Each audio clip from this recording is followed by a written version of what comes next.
Love your local nonprofits and build a better community with a gift that costs you nothing today. Name a Valley nonprofit in your estate plan and create a legacy that tells future generations what mattered to you. With a planned gift, you have the power to impact the Valley forever without affecting your current lifestyle. Your action will inspire others to make a difference in their own way. Remember the Valley. Ask your accountant, financial planner, or attorney about planned giving options. Plan now, give later, impact tomorrow. Learn more at valleygivesback.org.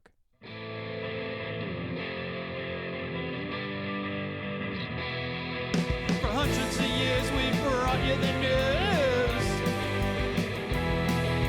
For any info we gave you the clues. Owners' profits were always sky high. Changing market now threatens our lives. Post-literation, critical reading, dumbed down nation, signs of inbreeding, TV sucking ideas from our head, public discourse just about dead. We'll ride the dinosaur. Yeah, ride the dinosaur. Hey everybody, that song you just heard is Ride the Dinosaur by the Bad Slugs, a band based here in Connecticut. And I'm Eugene Driscoll. Welcome back to Navel Gazing, the Valley Indy podcast. The Valley Indy is a nonprofit online newspaper in Connecticut's lower Naugatuck Valley. Today, my guest is Seymour First Selectman Kurt Miller. Welcome back to the podcast, Mr. Miller. Always a pleasure to be here with you, Eugene. This podcast, by the way, is sponsored by valleygivesback.org. So Kurt is here to answer questions submitted publicly by Valley Indy Facebook readers. But before we get into the questions, of which there are many, for which I am very grateful, Seymour always comes through when it's time to question First Selectman Miller, which is awesome. But I just want to tell people that Twisted Vine, a restaurant on Main Street in Derby, will be featured 9 p.m. Friday, January 31st on Kindred Spirits, a paranormal investigative type show on the Travel Channel. Twisted Vine will be hosting a viewing party, and here is a quick promo for the episode. On Travel Channel, it's an all-new Kindred Spirits. We are investigating the Twisted Vine restaurant. They have a lot of activity, and they have been having it for decades. We have a gentleman now. He's not a man. You can see through him. I've never seen anything like it. Did you kill yourself? Is there someone here? You want us to get the hell out of your building? I saw a shadow. What? That's going off. Everything is literally going crazy right here. All new Kindred Spirits, Friday at 9 on Travel Channel and Travel Channel Go. For more information, call Twisted Vine at 203-734-2462. All right, Mr. Miller, are you ready? There are so many questions. I have questions for you. I'm not even going to ask my questions. Forget my questions. They don't matter. The people of Seymour, I guess because you haven't been on this podcast in a little bit, you were boycotting it for some reason. I'm still trying to figure that out. But are you ready? Are you ready to go? Boycotting? I thought I'd lost my spot to Bowen. Bowen came through in a pinch. I needed a podcast. I was like, I got to do a podcast. And then with 10 minutes notice, I was like, Bowen, let's talk about all the people that are going nuts on the Valley Indy Facebook page. And he came through. But it was like a Seinfeld episode. You guys talked about nothing for a half hour. I mean, it was fantastic. It was fantastic. I listened to it cover to cover. Thank you very much. Yeah. I'm one of the 7 people, so I mean, be excited. Whoa! All right, little insult to the Bowen, I guess. There, whatever. No, not to you. Bowen makes it entertaining. All right. So anyway, let's get to the community center. All right, there are a bunch of questions on there about the community center. The plan of which is, I guess, in the works in some way. You'll explain. But Shane White, he posed a question: what's going on with a new community center? Well, at our last Board of Selectmen meeting, we formed a community center building committee whose charge it will be to plan a path forward to putting a new community center back in front of the people. I'm not sure that it will necessarily have a vote, but this will be the group. I'm sorry. You said back in front of the people, but it won't have a vote. Right. Help me on. Well, I mean, our plan is to have multiple town meetings, giving people the opportunity to come and make specific comment.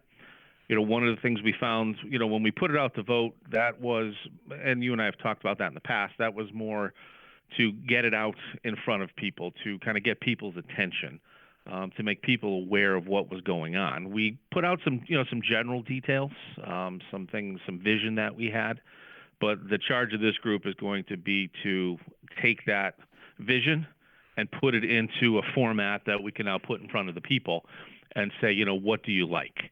And then we'll continue to fine-tune that over several months until we have a finished product that, again, we'll put back in front of the people for final comment, and then we'll make determinations as to how we move forward. Okay, and that question that was on the ballot, it was rejected by residents, right? I don't remember. The question on the ballot was, it was simply, could we borrow the money? And we knew going in, I thought for sure that it would get killed, the question, because we didn't have, it's a lot of money to ask for with not a finished product that people can actually specifically vote on. They were essentially voting on, a theory of what it could be. I thought that it would lose by a substantially larger margin. I was actually surprised how relatively close that it was. So that, has kind of inspired us that people do want a new community center. I think a lot of the no votes, and if you saw some of the, the posts and the back and forth, people are like, I love the idea, but I can't vote on something that I don't know what it is. And that makes 100% sense to me. So now we're going to provide them all of that information. If we do not go out, if we do not need to borrow the money, and I don't anticipate that we will, we don't necessarily need to have a referendum vote. At that point, it could be done through a town meeting. It could be done a part of the budget process. There's a lot of different ways that we can go without having to put it on a ballot. Okay, and so that the committee, the community center committee, was formed. I guess, we're recording this on January 29th. It was at your last Selectman meeting, which was last week, I believe. It was on the 21st, the day before my 50th birthday. Oh, happy birthday! Thank you. You did wish me a happy birthday. I did. It was your birthday, yesterday, the day before? Yesterday was my birthday, yes. Yeah. I've just turned 30, so it's a big leap for me, Yeah, I'm substantially older than you, so it's... So we had a question from Jennifer Magri, very well known in the Naugatuck Valley. I don't know Jen. Okay. All right, President Trump. Can Kurt... I'm about to get a scathing text message from her in about 30 seconds. Never, no, don't know the guy. All right, so don't know her.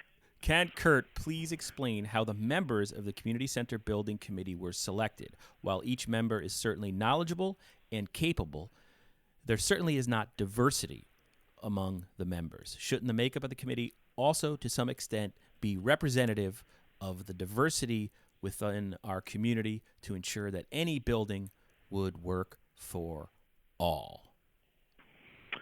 Well, Jen and I are good friends, and, all kidding aside about not knowing who she is.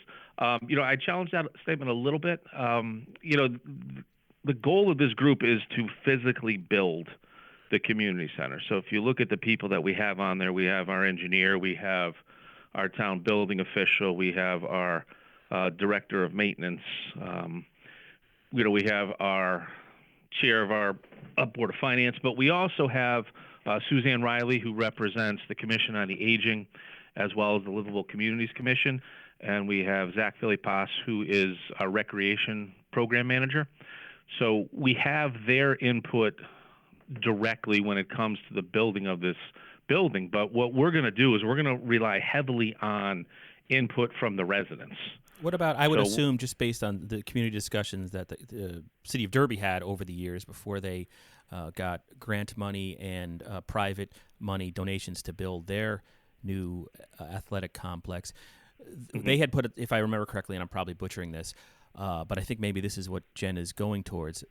There was controversy, a little bit of controversy in Derby. Well, why didn't you put the head of the soccer commission on this, or the youth league head on this commission? Was there any thought into doing that, because they're sort of in the day-to-day, not grunt work, but they're in the trenches there with the kids, and they understand what the community needs in terms of athletic facilities? To be honest, no, because again, it's about building a building.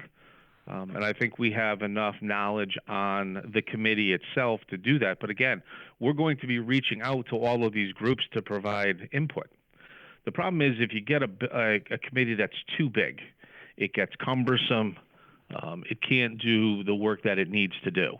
So I think we have enough people on this group to be able to incorporate all the input from the residents, all the input from, whether it be the Little Leagues, the Pop Warners, the Soccers, all the activities that are out there, to allow them to have a say in what goes on. The problem is we're building this community center that's going to touch so many things that if we include someone from soccer, then we have to include someone from baseball and football and basketball. And then you have your arts, because we want to make sure that this building is able to allow, music and art and everything else that comes along with that.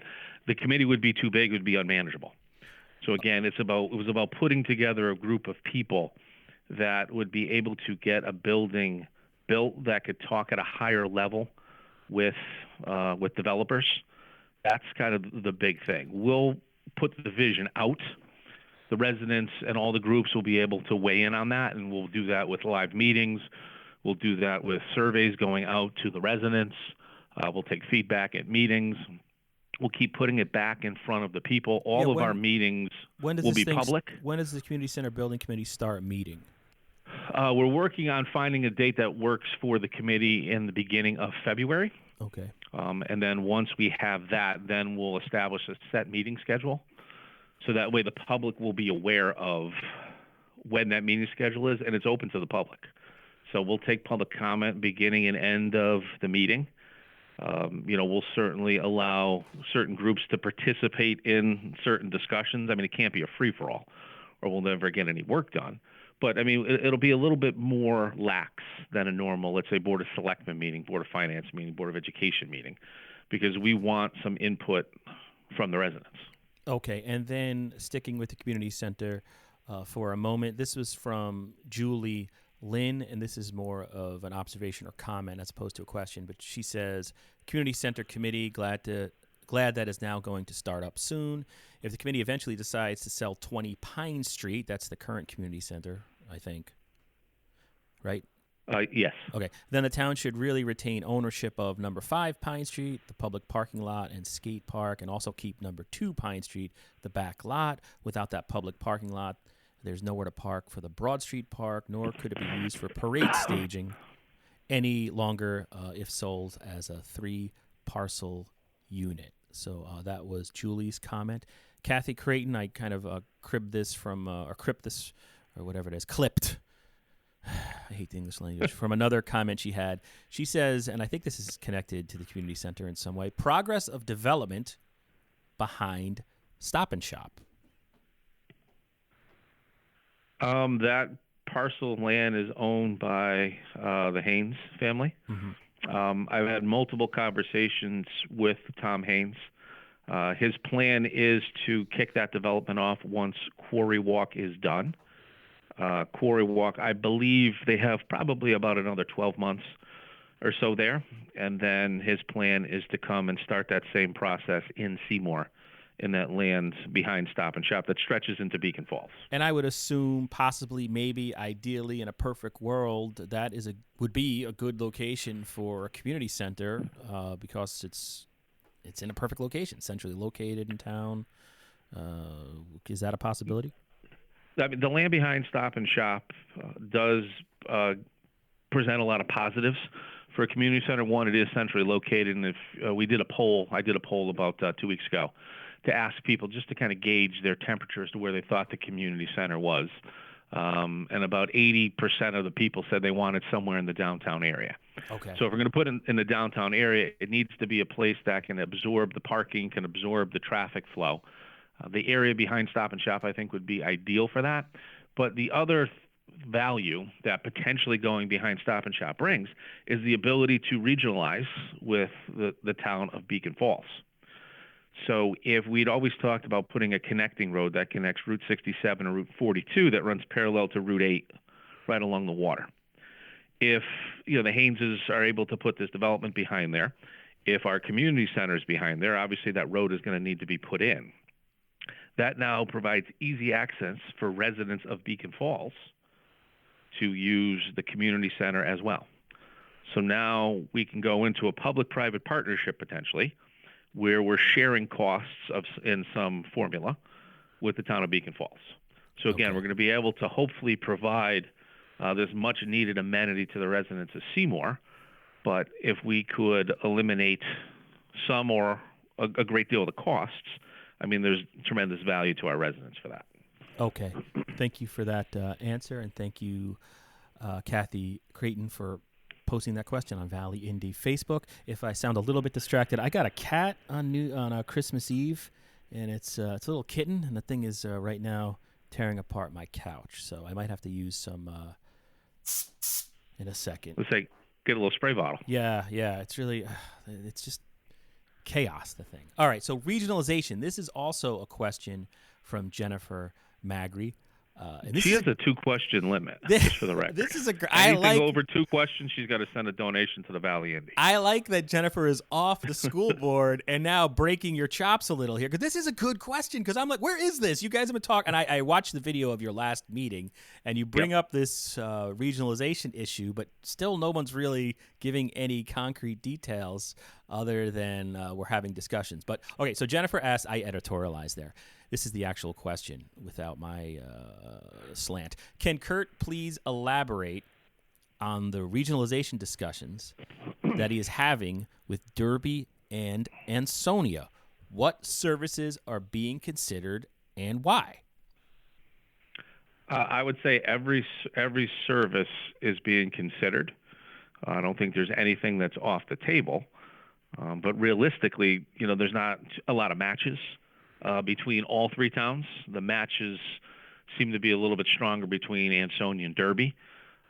But we are looking at every option, every avenue, just to see if there's anything that makes sense. Some of the things that we've talked about, regionalizing our dispatch as an example. We've talked about, having a regional fire range in the new Ansonia police station. We've talked about senior centers. We've talked about recreation. We've talked about certain services that the towns provide, whether it be engineering, whether it be building officials, whether it be enforcement officers. Just to look at different ways where we could provide better service to the residents and do so in a more cost-effective way to the towns and cities. And you've been talking about this for a while, right? I mean, at least since the last spring. Yeah, we've definitely been, kicking around a lot of different scenarios. Do you have any like ETA when you'll actually have a plan, or maybe you won't? When does this stop or move forward, and when does the public get an idea of exactly what you're talking about? I think by springtime you may see a few things come out for public input, just to gauge the feeling of the residents. There's some things that look fantastic on paper, make a ton of sense financially, but residents they don't care about the savings. They don't want to lose, their neighborhood. I don't know, a library as an example. I'm just making something up. I'm not saying the library's on the table, but could you build one or have one Valley Library as an example that was open 7 days a week, that was open from 8 a.m. to 8 p.m. every day, that had a lot more programming, a lot more technology and things like that? Is that a greater benefit to residents as opposed to the convenience of your town library? So it's discussions like that you have to weigh out the financial impact versus, I guess, the residential convenience impact, and make a decision as to what's best. And then do unions play an important role and a possible impediment in some of these discussions? I mean, like merging police departments. That's one that I've heard over the years. But if they have different unions or different pay rates, that complicates it. And I've heard the same thing with the school districts. Is that something? Is that a major issue? Not to cast unions in a negative or positive light. I mean, obviously they're positive, but is that a thing you're dealing with as well? Or am I just talking? There are potential issues that arise from that because you have different bargaining units, and they have different pay rates, they have different benefits, they have different contract language. Bringing that all together sometimes can be problematic. So it's how you work through that. The state of Connecticut, the legislature has talked about this for years, and this is something that, CCM, the Connecticut Conference of Municipalities, that we, in our lobbying efforts every year, we go to them and we say, you want regionalization to be a big push. You want towns and cities to be doing this. You need to give us the tools to be able to do that. So in, an example, and, let's just stay with the library because that's kind of what we started with. We have unionized workers in Seymour in the library. We have unionized workers in, let's just say, Derby in the library. If we were to build one library that represented or serviced the two towns, I should say, we should be able to say, okay, these are the positions that we're going to fill. These are all going to be union positions. It's a brand new union contract, and people can now apply for those jobs and move in. So it's not about essentially busting up unions, but it's about giving us the ability to negotiate now with just one entity. Okay. Where a lot of these regionalization cases, you're negotiating with two different unions to try to create a third union in the middle. And in some of these cases, that's what's holding up regionalization, because it's the ability to come to an agreement between what employees are willing to accept versus what management may be willing to accept. This podcast is sponsored by valleygivesback.org. Love your local nonprofits and build a better community with a gift that costs you nothing today. Name a Valley nonprofit in your estate plan and create a legacy that tells future generations what mattered to you. With a planned gift, you have the power to impact the Valley forever without affecting your current lifestyle. Your action will inspire others to make a difference in their own way. Remember the Valley. Ask your accountant, financial planner, or attorney about planned giving options. Plan now, give later, impact tomorrow. Learn more at valleygivesback.org. Okay, moving on to the next set of questions. I subtitled this, Fix My Road. Fix my road. We had a bunch of sort of infrastructure-like questions here. And actually, the very first question posted on Valley Indy Facebook when I put this query out to readers was from Matty Matt.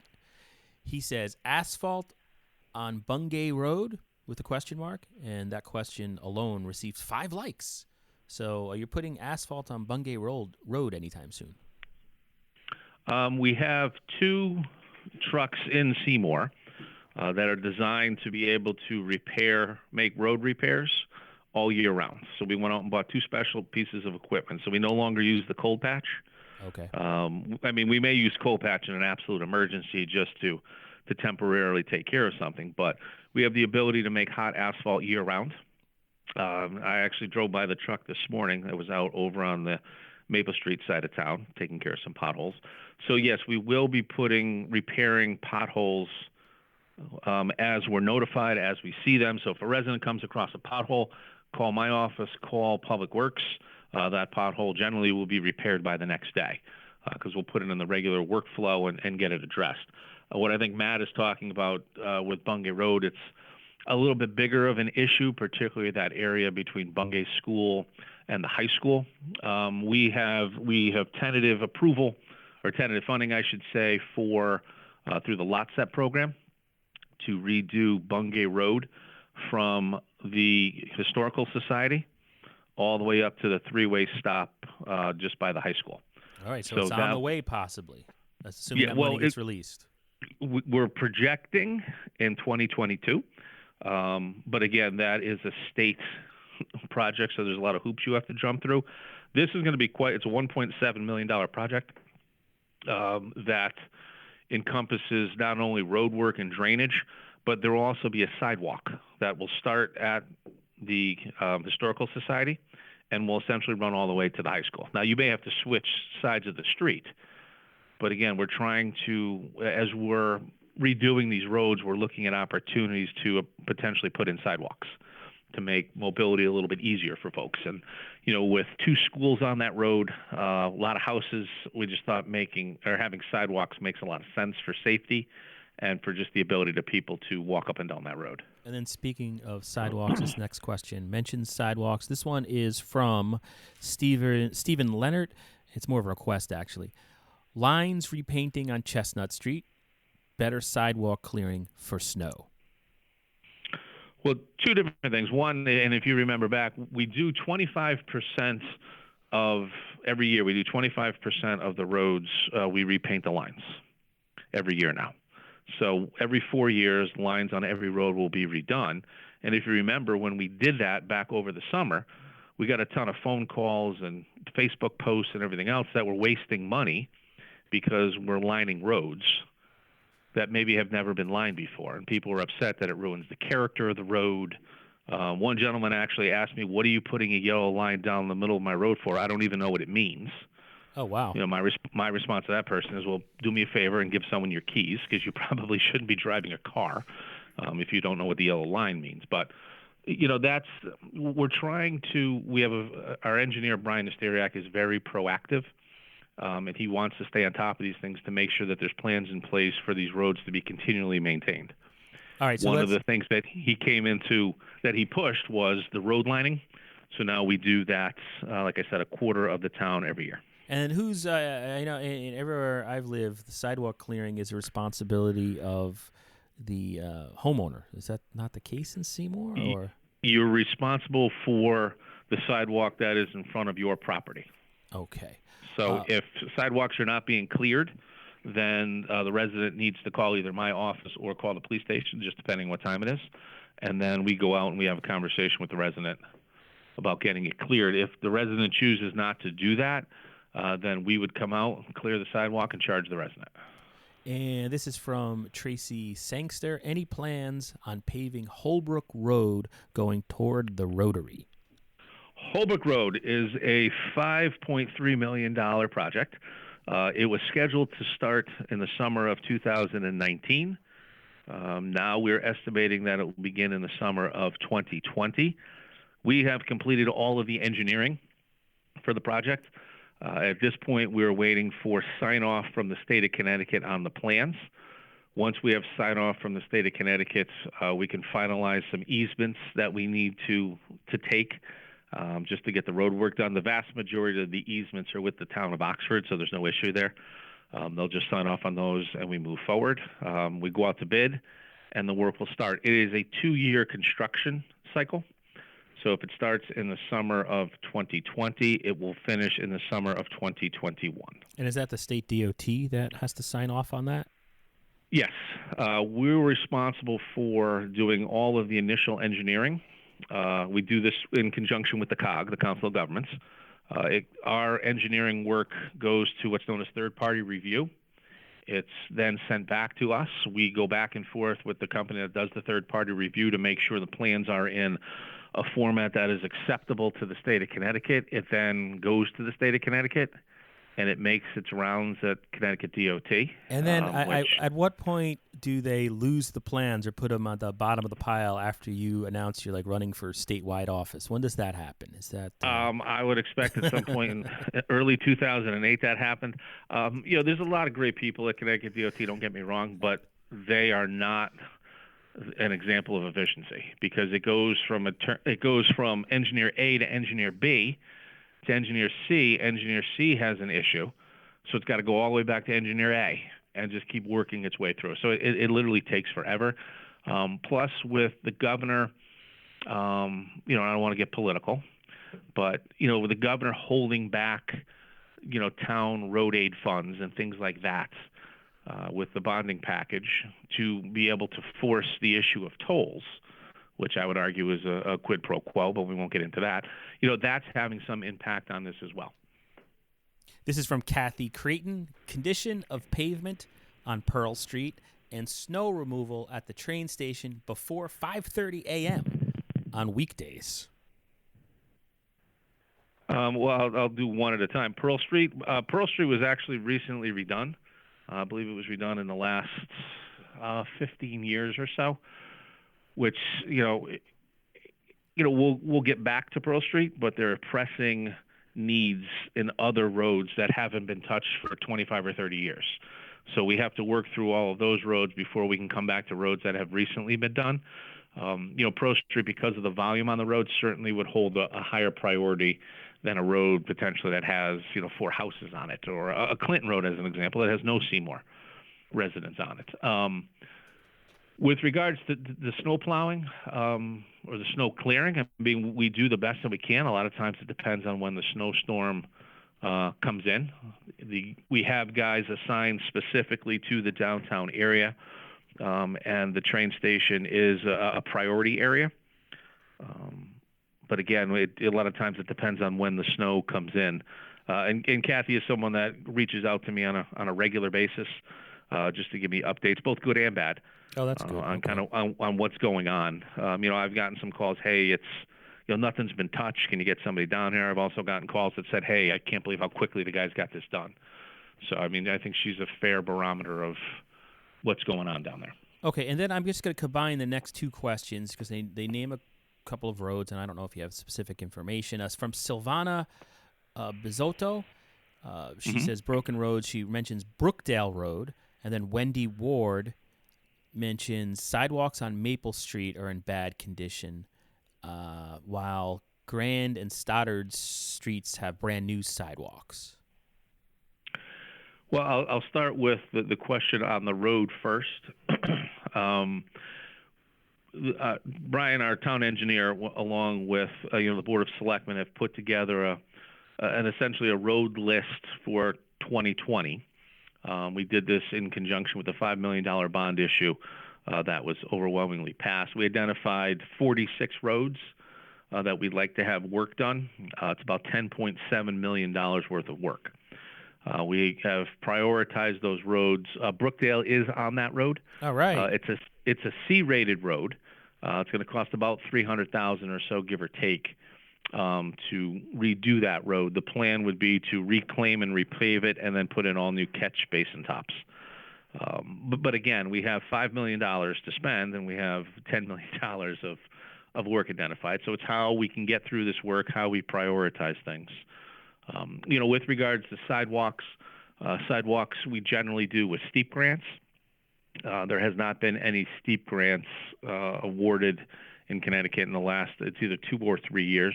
There's been a cutback on those. They've been opened back up for the upcoming year, is my understanding. So we will be applying again for more sidewalk work.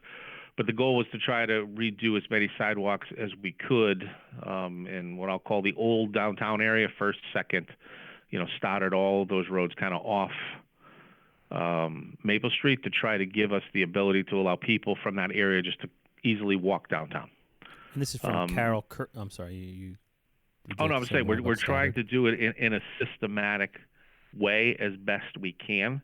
But there's a lot of work that needs to be done and not a lot of money available to do it. This is from Carol Kirby, and this is the last of the infrastructure questions. As an out-of-town resident patronizing a downtown business last Thursday, I was disappointed with the lack of snow removal on Bank Street. It's shameful that tax-paying businesses are losing parking spaces because of the snow piles. That's an interesting one because we don't allow overnight parking at downtown Seymour for that specific reason.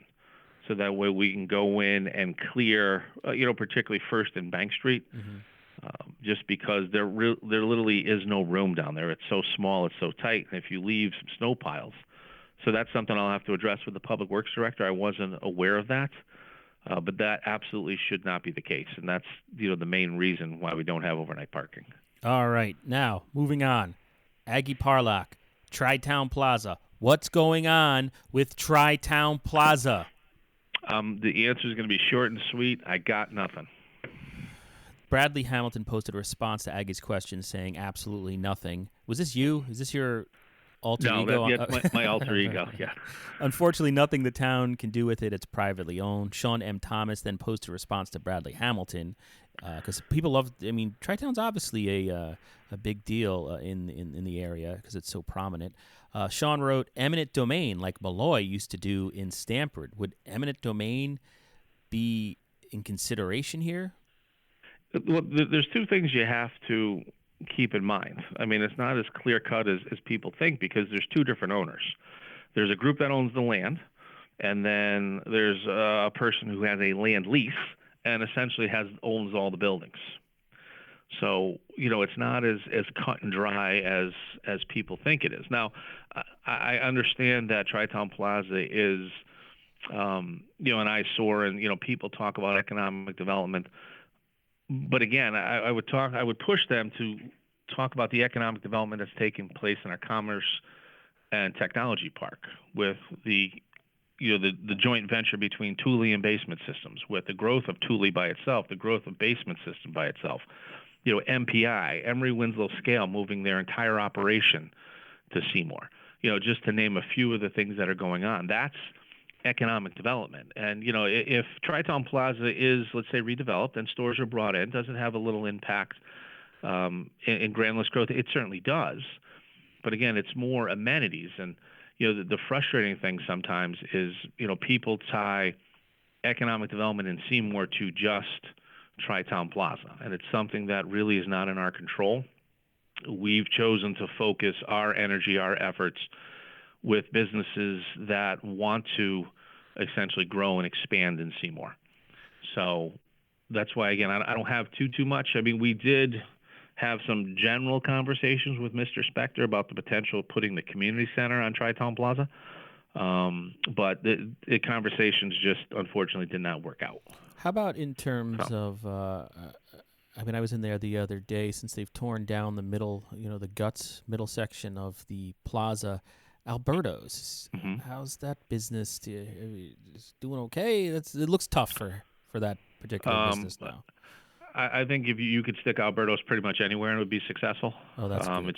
It's just a good run family business that they care about their customers, so there's a lot of interaction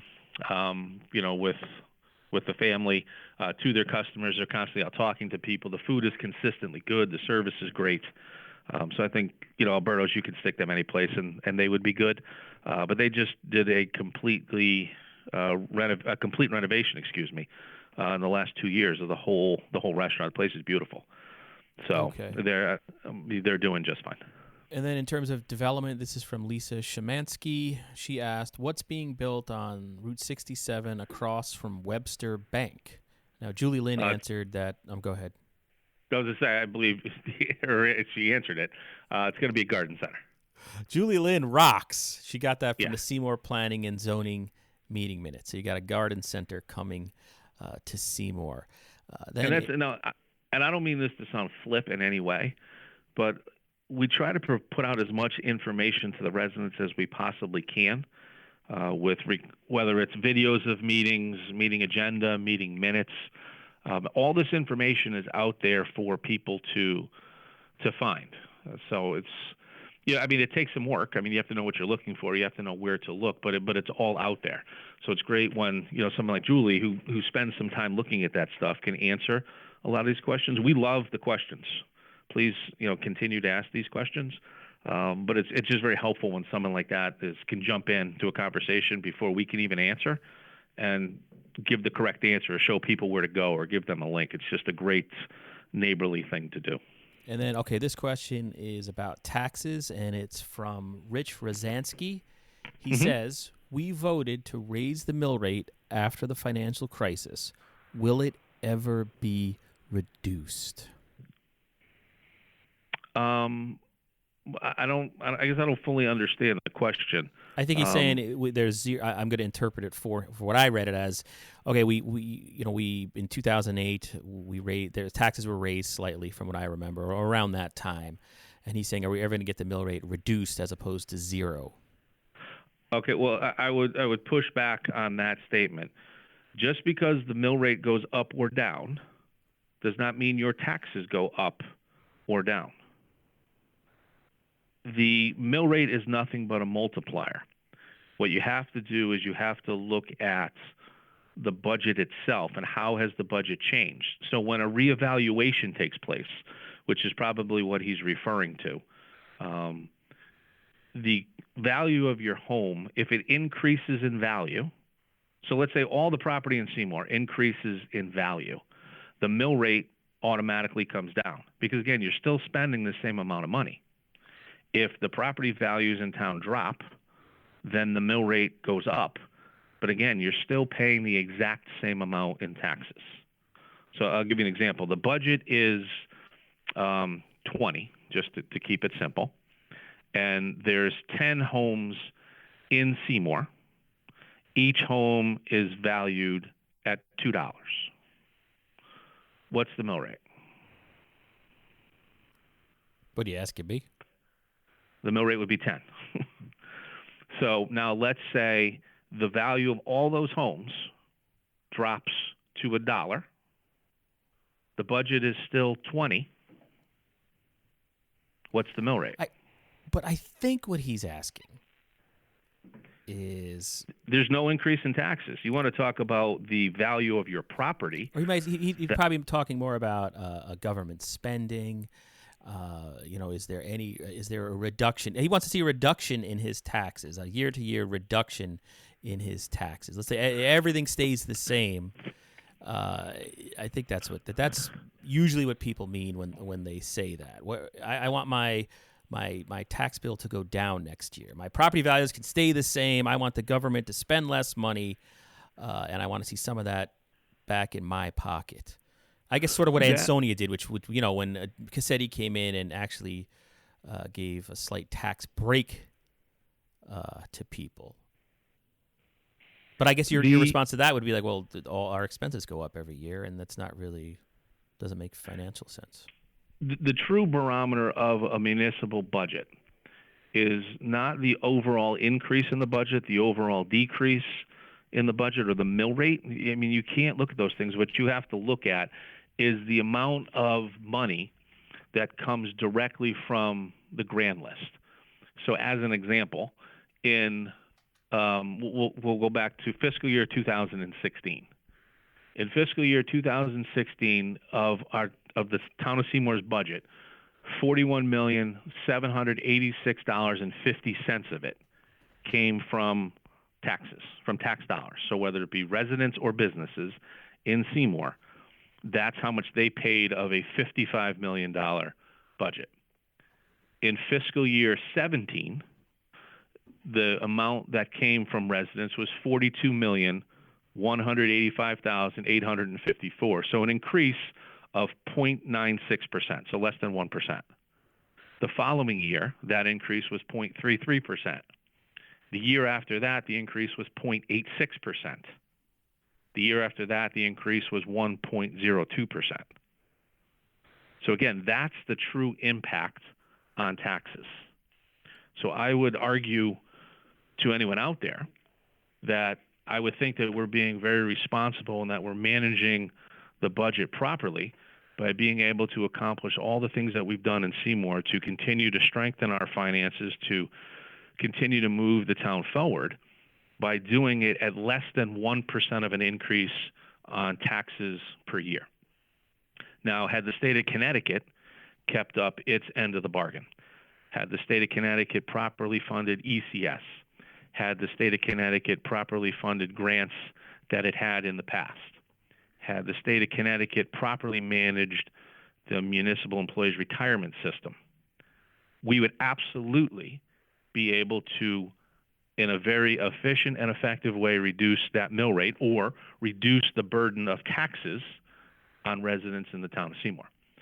So with the cards that we have, I think the team that we have in place has done an exceptional job fighting off these factors. And again, keep in mind, 2 years ago, we got dealt a blow of over $1 million cut a quarter of the way into our budget year from the state of Connecticut. That's $1 million that was essentially taken off the table and covered by the residents of the town of Seymour. So again, it's a very complex question that Rich, you said, right? What was his name? That actually Rich was asked. me. No, it was Rich Rosansky. Yeah, and Rich, comments a lot on stuff. So he's got a good understanding of what's going on in town and asks a lot of good questions like that. But it's these questions are a lot more complex than people make them out to be. All right, now let's move. That's not a knock at Rich in any way. I don't want that to come out that way. It's just, there's a lot. It's a knock at me. I get it. Well, it's definitely a knock at you. Whatever, That I Kurt. don't mind. All right, let's move on to wildlife. I like this question. I like this question a lot. This is from Tony Franchise, or maybe Franchise. Is there any monitoring of coyotes in the Great Hill Road, Bamba Farm area? Seems like the packs have gotten larger based on the howling. Now, somebody reacted to this comment and put like a laughing emoji, and then Tony elaborated on it. He said, since we moved here 5 years ago, they've become a lot louder volume-wise. Had one come out of the thin woods between yards one morning while my wife was walking our dog. I guess some people find it amusing, but I wouldn't like to hear about a kid getting hurt by having a run-in with one. Now, I'm on Tony's side here a little bit. There is this thing that happens online. This has nothing to do with really you, Kurt. This is just me bloviating because you just went on for 10 minutes about taxes, damn it. I'm going to talk about I had a fox in my backyard, right? I'm out with my kids, and a fox is ugly looking. It looked mangy to me. So I put something on Valley Indy Facebook being like, hey, Hawthorne Avenue, Derby, on my quarter-acre lot, there's a fox roaming around, and it didn't seem scared of people. In fact, it approached me, and I went inside. And then there's this weird people who know a lot about animals, and I don't know a lot about foxes. I don't know, even though I come from a less populated place than where I live currently. There's this wildlife shaming that happens. How dare you ask a question? They're not going to hurt you. It's your fault. And that does happen a lot online when it comes to wildlife. So that's my 2 cents. But I don't know. I mean, it is. If I was Tony and I got kids and an animal and I hear about coyotes and it seems to be increasing, that might make me a little nervous. Doesn't mean I'm going to go out there with a flamethrower and just scorch any dog-looking animal I see. But do you get any questions like this in town hall?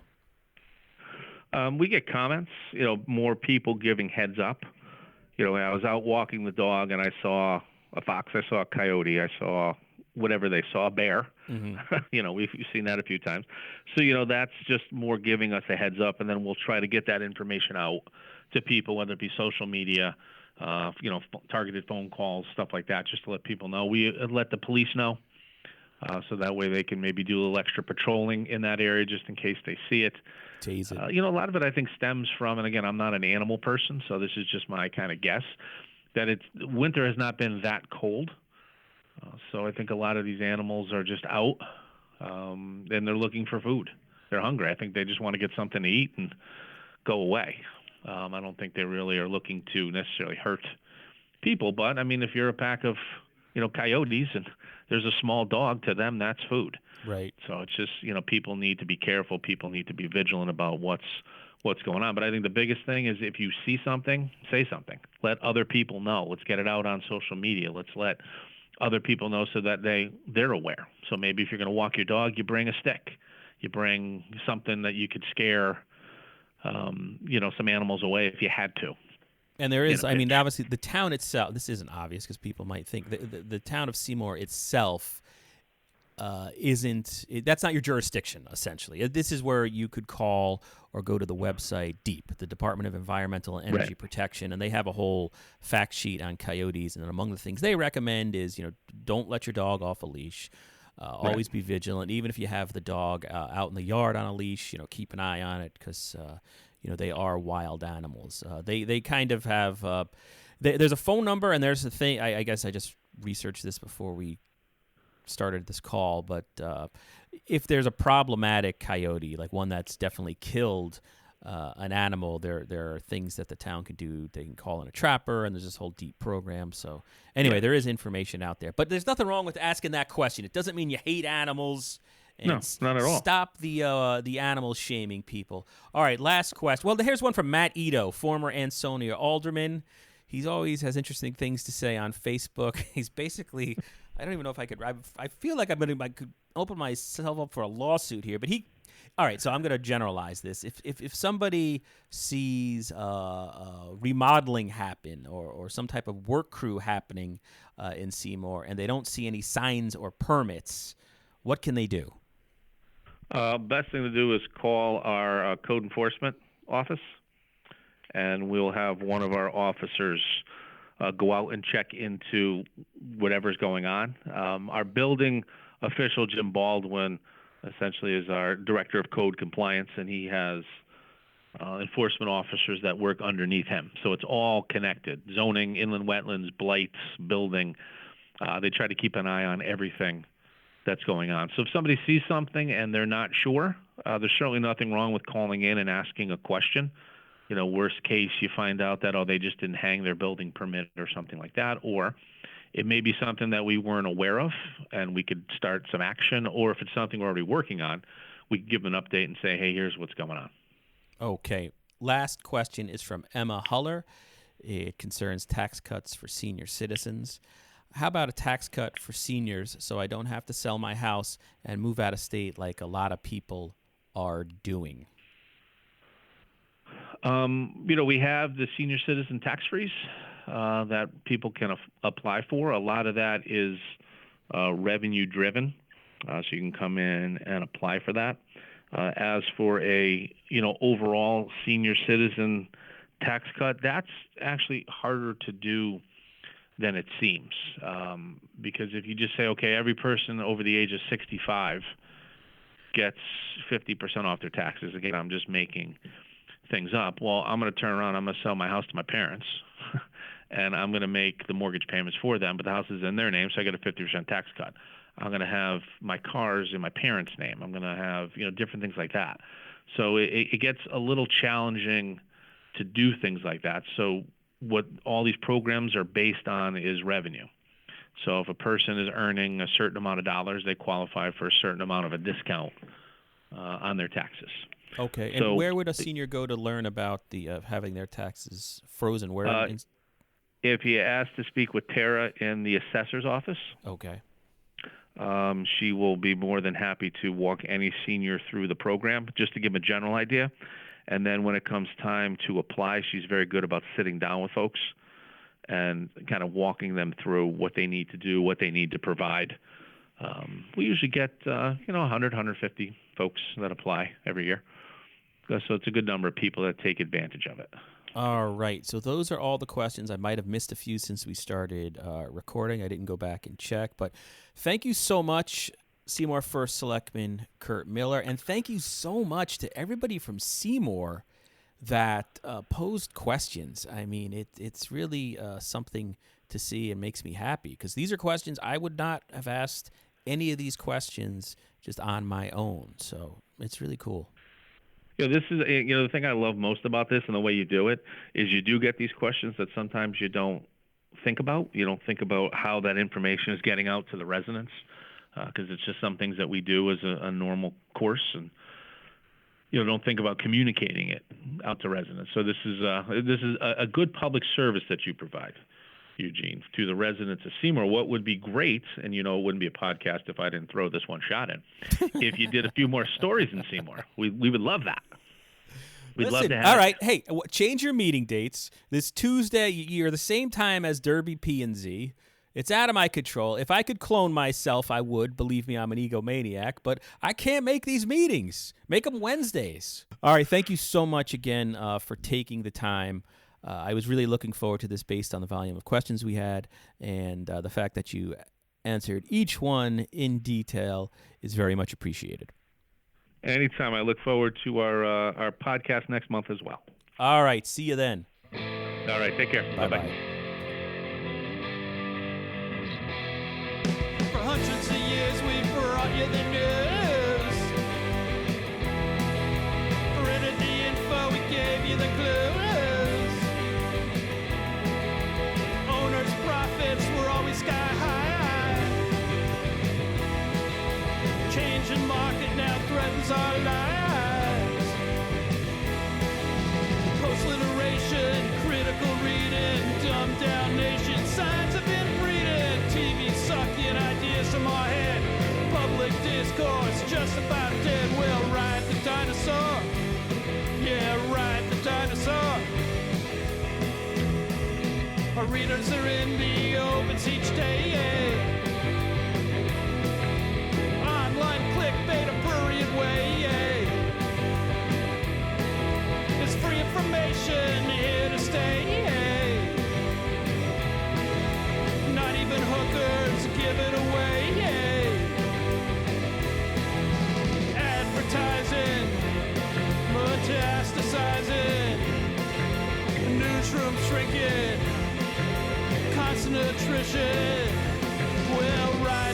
dinosaur. We'll ride the dinosaur.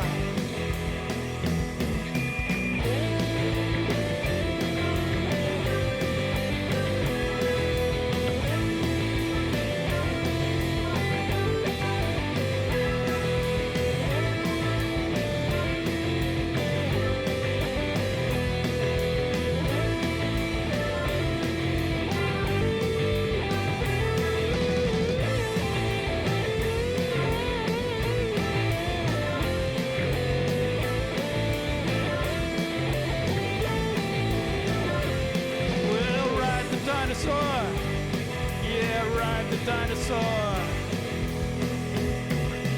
Deadlines, bylines, pictures too. An editorial comment for a buck or two. Fire down the block, the murder next door. And now we wonder what it's all for. Social media coming free to you, funny pages, the mayor's wages, criminal seats, corruption schemes, ink state wretches asking tough questions. We'll ride the dinosaur. Yeah, ride the dinosaur. The presses are running all through the night.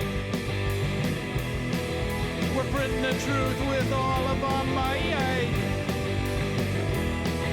We're platform agnostics, got that interweb too. Buy an ad, see what we can do.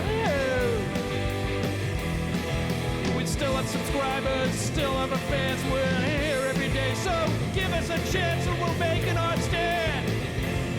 Just hold us in your hand and we'll ride the dinosaur. Yeah, ride the dinosaur.